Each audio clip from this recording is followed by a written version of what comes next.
It's a 1-2-3 for Jaguar Powertrain. Nick Cassidy wins the Monaco E-Prix. Evans the winner. Really talented drivers. But it's Cassidy who comes out on top. The first time two New Zealanders have been on the podium together in Formula E.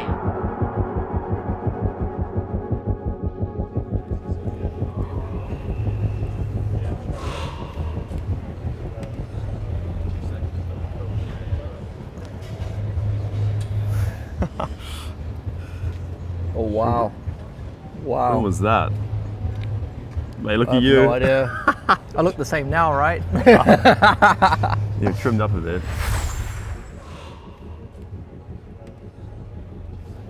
Probably. What, we were 6? Yeah, 6. Late 2000s I started karting. You were similar, you were 2000s, right? Yeah. Yeah.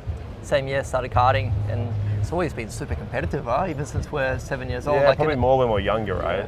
in a good way. But it's amazing, like I don't know, we've been best mates since we're 6 years old, yet we've always been up against each other.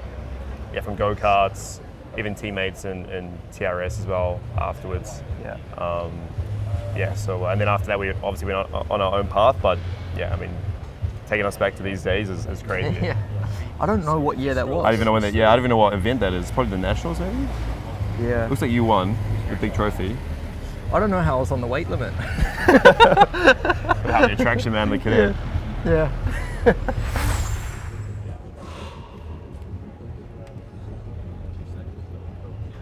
That was pretty serious, right? We both dreamed.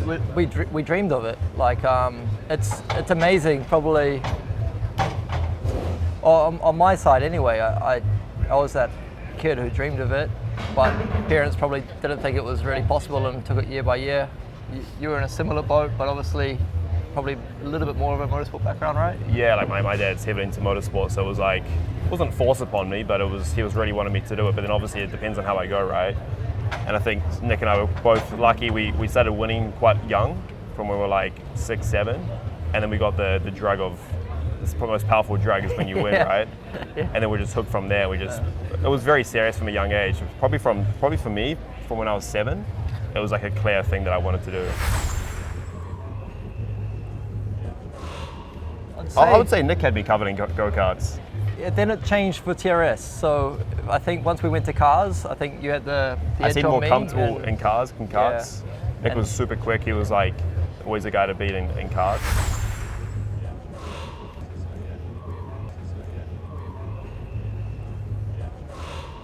Yeah, but I think that was the only pole I got. To be honest, Mitch dominated that year. He was really, really strong. And This photo is I actually was- from the- Tiaratonga when you won. Sorry, when you got pole. yeah, you got me in the race. Yeah. You beat me in the race. Yeah. But it was really good for me, I think, that year, being teammates with you, because I was probably a year behind in TRS experience, but just to be able to learn off you was actually really important for that. There's a few other age. good guys that were in this season. Danny Kvyat's. He's in the back. Yeah, he didn't even make the photo actually. Yeah, it's did the he? first But- race. He was a bit of a slow starter in TRS. He got there in the end, we'll just, but. I hope you watch this, Danny. Yeah, exactly. I like to give him a bit of stick. So. Yeah. We remind him of these days that we Alex destroyed Lynn him. there as well. Alex Lynn was there. He's that that red and white car in the back, or mid pack. Did I say the back? But Alex was really strong in TRS. To be Yeah. fair. He was our teammate as well. Yeah, for sure. And it's a little bit different for us there because we were so young. I mean, Mitch that year was 16. well, we were the same age, but so your 17. first year when you won the championship, you're 15 years old. Yeah. So it's, compared to Europe, at 15 you're normally still in karts and stuff. So it was a massive opportunity for us to be racing these kind of cars at such a young And this is age. the year that I first went to Europe. So I did the season in TRS, and then I came to Europe for my first year of GP3.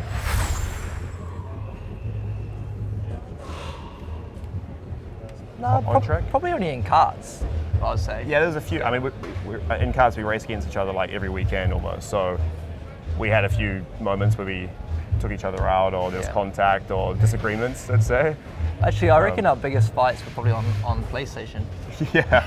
I was actually kind of keen to point out what's really cool, I think, for Mitch and I. Do you see, like, we wear a jacket and how many partners we had at a young age? Like, we're 13 years old racing cars in New Zealand, and and we had so much sponsorship and support from local companies, friends, supporters, which I think that's honestly one of the really cool things about New Zealand motorsport, and I'm really lucky to be here today because of that. You know, like we had Yeah, great I mean, our support. families can't afford to pay for this racing for us, so It was really cool. I mean, both our fathers did an amazing job. Like my father was instrumental in trying to find the sponsors for me, and you know, obviously all the logos on our jackets are literally, you know, paying chunks for the budget and making it possible for us. So pretty special. You know, a lot of other drivers have more fortunate backgrounds, let's say, and also less fortunate. You know, like as we mentioned, some guys from New Zealand didn't get that opportunity, and we feel quite grateful that we were able to pick up some sponsorship and got us that opportunity. It was a year-by-year thing. We had to get the results that year to get sponsorship for the next year, and then obviously the big jump was from New Zealand to overseas when the budgets got really high. So, and to be honest, when you mentioned pressure, that's actually more where the pressure come from. It was about performing well to keep the support going, rather than actual worrying about the future. It's a year-by-year thing for us. So, yeah. Swap across? Yeah, go for it. Oh, okay. Oh, that's nice. So I think that should be from GB3. GP3. Yeah, when I won the championship in 2012. This is a Monza. mega. It was a bit of a emotional roller coaster last race weekend. I had quite a relatively comfortable lead, but it all turned badly. I was on pole, but it all turned badly. Antonio Sierra I was going up against, Felix Acosta, and also Daniel Abt. So he almost beat me in the championship with there was like a couple of points in it. So there were a few hearts on a limiter that race. Huh? yeah, I mean I was stressed out. Like the whole weekend just went really badly, and at one moment I'd lost the championship, then I just won it. By sort of one position. Basically, Daniel had to win the race. I did not finish. I was involved I had a puncture in the race, had to box. I was down, had no points, and then he had to win that race. He was leading the race, and then he got overtaken, thankfully. So, well, for me anyway. I did it with him last night, so we're all good. So, but yeah, this was a pretty amazing moment for us. It was my last championship as well, so yeah, it's a long time ago.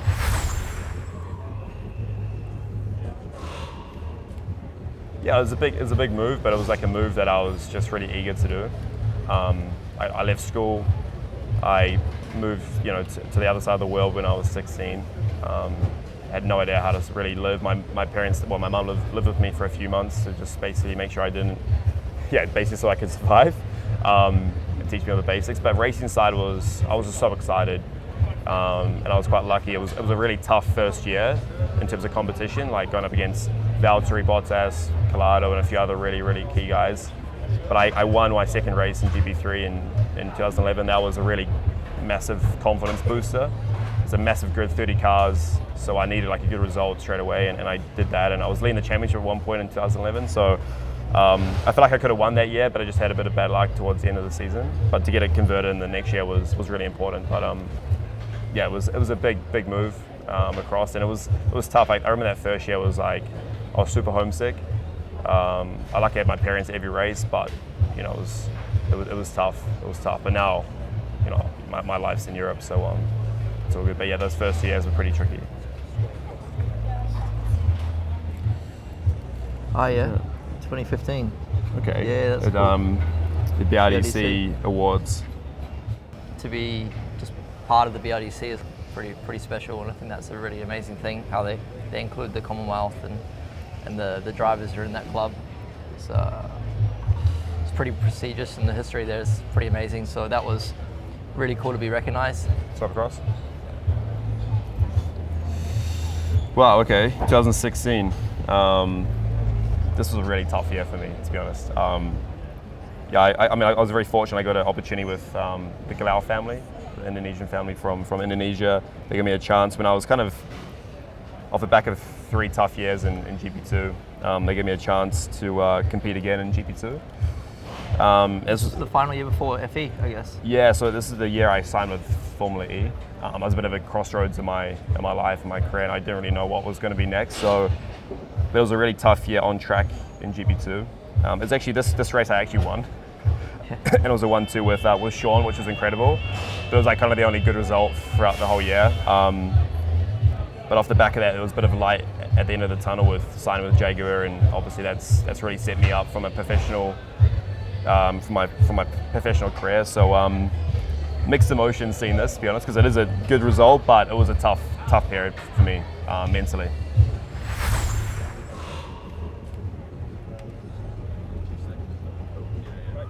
I really liked it. I think the performance of the cars and the technology was next level.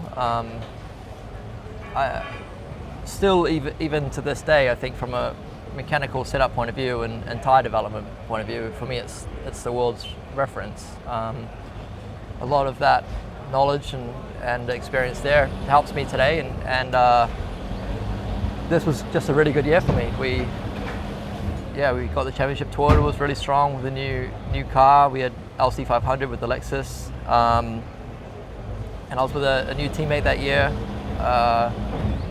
And for Super GT anyway, that was the start of a pretty good run. Scroll across, I think it should be from Super Formula now. Yes, it's the championship Super Formula, which was cool. I mean, 2017 was a tough one in Super Formula. I went in there, was winning in Super GT, but in Super Formula was with the how do you say in a nice way, it was Toyota's worst team, right? And it was just the position that I was in, but Toyota was supporting me quite a lot. And over the course of those 2 years, I really learned a lot about what makes, I guess, the performance of a car. And so it was actually quite a really important year of my career from a development point of view. 2018, I just missed out on the championship by it was half a second or something in the final race. It was really close. And then I changed team for 2019 and we got the championship done.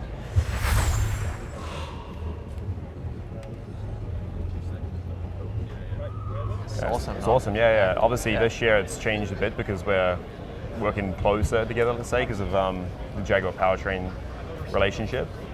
But obviously this is, one of the most biggest championships in the world. It's a world championship. To have two Kiwis, and obviously with our pass as well, is super special.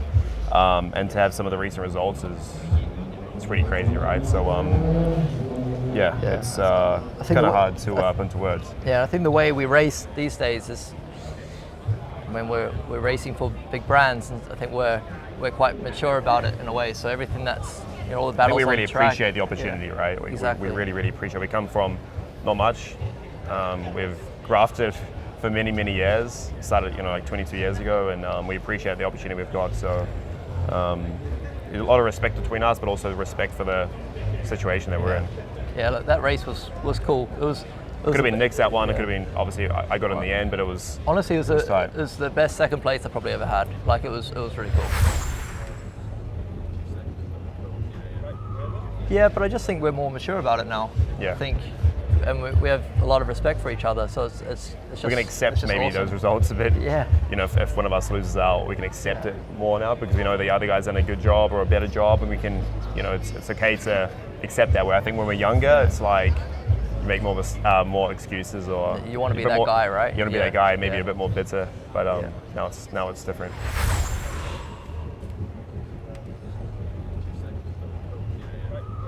I think it's definitely growing. I think globally it's definitely growing. I think it's also really opened up another avenue for young drivers to inspire another pathway potentially, or another massive opportunity. It's not just F1.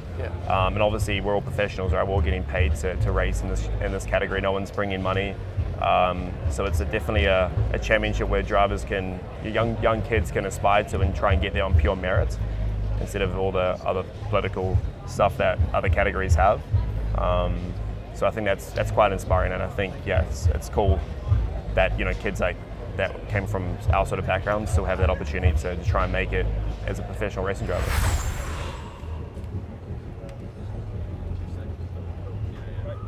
I don't know. It's hard to know. I think it can be anyone's at the moment, not even just between us.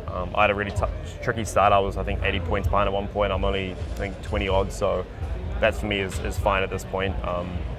And it's just, it's going to be a bit of a run to the end, so we can be consistent. But we're both in great shape, so we should try and stay there and stay smart. Honestly, anything can happen. It's it's only halfway. There's actually a huge amount of race left, and when we look at the tendency of the races and how many cars are in the fight for the lead, you can easily walk away with a podium or an 8th, and that can make quite a big point swing. So if that happens, the wrong way 3 or 4 times, all of a sudden things aren't looking too good. So I think we're both quite grounded, and we know that there's a long way to go.